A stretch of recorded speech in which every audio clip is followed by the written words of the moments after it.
it's really hot in Portugal. Okay, I'm getting sidetracked here.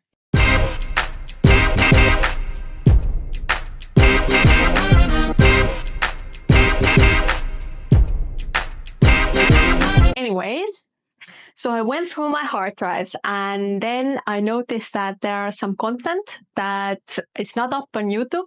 It was filmed about 4 years ago, but it's still relevant. Like, obviously the scene has changed. I'm living in a different place, da da da da da da da.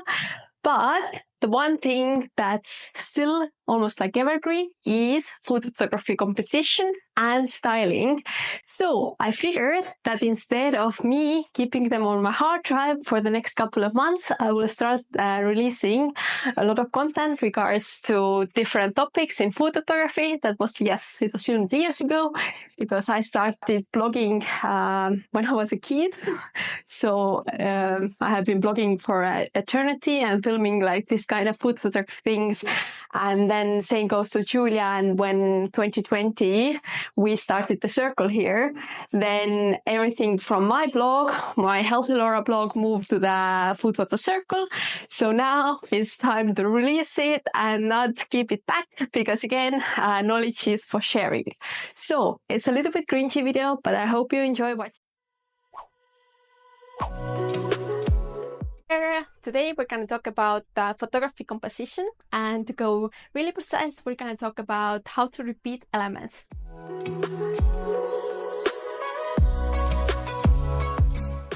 This is one of the really simple technique, but yet really powerful one that I personally always manage to forget. And then first things first, I'm gonna clean my camera and then you can see behind the scenes here. And the setup here is completely basic. As you can see, this is how I personally started with my photography journey, and I want to show you guys that it's also completely possible to make really nice photos at home as well. Yes, basically I'm a broken record and I like to repeat elements to make a clear statement. And by doing that, I can create patterns and so much more interest. And obviously it's not a new thing in photography. So there are different ways how you can repeat elements. For example, you can repeat patterns or you can repeat text. Obviously, this is only a little tip of the iceberg that goes to composition and styling. Also, we have an ebook that's super cheap with also with a video masterclass.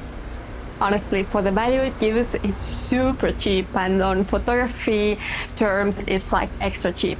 So I always recommend to invest in knowledge. Anyways, without further ado, let's continue. Okay, sorry for interrupting you with all the sales talk, but we were talking about repeating elements. And one of my other favorite things is repeating colors. So basically with repeating colors, you look for the same color in different places on the photo. Or you can use size. So for example, you can use different sizes of similar elements that you can repeat. And now to the best part, obviously, which is eating.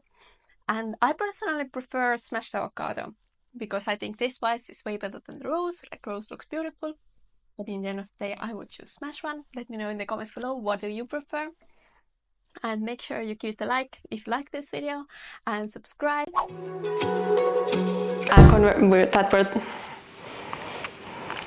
Oh dear. Oh dear.